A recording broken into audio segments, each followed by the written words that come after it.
Kerennya lagi, ada beberapa daerah di Indonesia yang sudah sukses mengolah sampah plastik. Yang pertama ada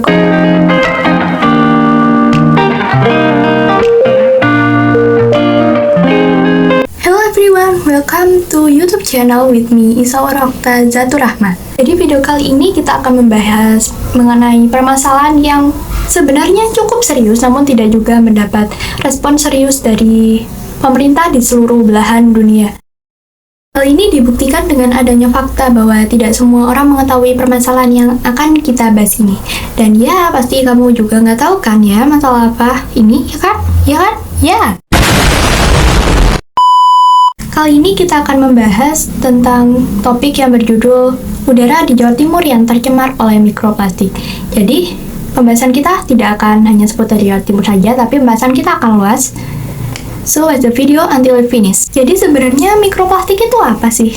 Jadi mikroplastik adalah potongan-potongan kecil dari plastik yang berukuran mikron. Mikroplastik ini bisa berasal dari sampah plastik yang perlahan-lahan hancur dan tidak dapat terurai. Tanpa sadar, ternyata kita menghirup partikel plastik setiap harinya. Ekoton mendapati mikroplastik atau partikel plastik yang berukuran sangat kecil, kurang lebih 5 mm, sudah mencemari beberapa wilayah di Jawa Timur. Oh no! Tak hanya terkontaminasi di wilayah yang padat penduduk saja, polusi mikroplastik ini sudah terjadi dan hampir tersebar di seluruh belahan bumi. Nggak percaya? Pada tahun 2019, studi menemukan adanya mikroplastik di daerah terpencil yaitu di pegunungan Pyrenees, Prancis. Padahal daerah tersebut terkenal dengan hutan belantaranya yang asli dan belum terkontaminasi. Lalu pada tahun yang sama, partikel plastik juga ditemukan ikut turun bersama salju di wilayah Arktik. Setidaknya ada belasan lokasi di belahan utara bumi yang menjadi tempat di mana ditemukannya serat-serat kecil plastik oleh peneliti. Hal ini cukup mengejutkan, mengingat wilayah tersebut kerap dianggap area paling murni di dunia karena tidak terkontaminasi sampah dan polutan. Ukuran mikroplastik yang sangat kecil membuat ia mudah tersapu angin, tersangkut ke atmosfer, dan terbawa kemanapun sebelum akhirnya ia turun kembali. Mikroplastik sendiri bisa bertahan 1 jam hingga 1 minggu di udara. Pada dasarnya, mikroplastik ada di mana-mana. Dan begitu kita menemukan fakta bahwa mikroplastik dapat terangkut melalui udara, itu secara alami akan menimbulkan pertanyaan tentang seberapa banyak potongan plastik yang sudah kita hirup dan masuk ke paru-paru kita. Oh no!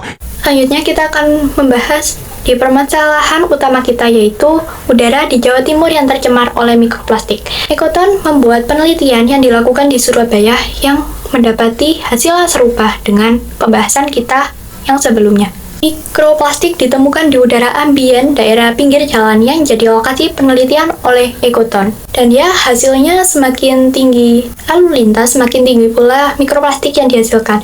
Ini karena pakaian dari pengguna jalan dan keusan ban kendaraan berkontribusi terhadap jumlah partikel plastik di udara area tersebut. Karena hasil tersebut, Ekoton akhirnya melakukan penelitian di sejumlah kawasan Jawa Timur lain. Dan ya, hasilnya serupa pada wilayah Gresik, Mojokerto, Jombang, dan juga Sidoarjo. Ekoton menilai mikroplastik yang tersebar di udara dapat terhirup dan masuk ke sistem pernafasan kita.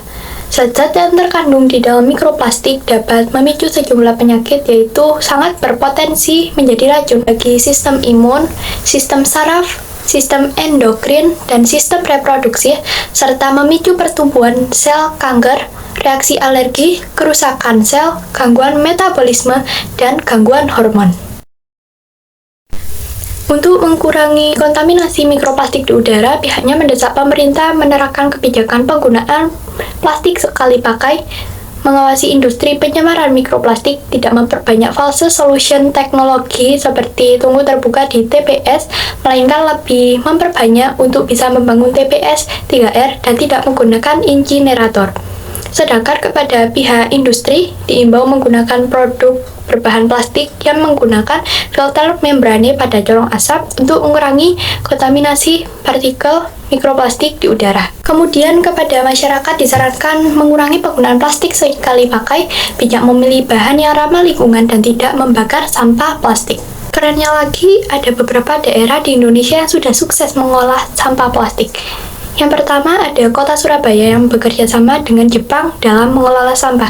Lalu yang kedua ada kota Balikpapan yang mencapai 1,76% dari total PAD sebesar 850 miliar.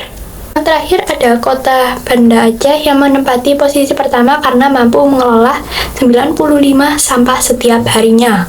Wow! Baik, itulah pembahasan kita mengenai udara yang tercemar mikroplastik. Semoga dengan adanya video ini dapat meningkatkan kesadaran manusia akan bahaya mikroplastik. Terima kasih untuk semua yang sudah nonton video ini. See you again!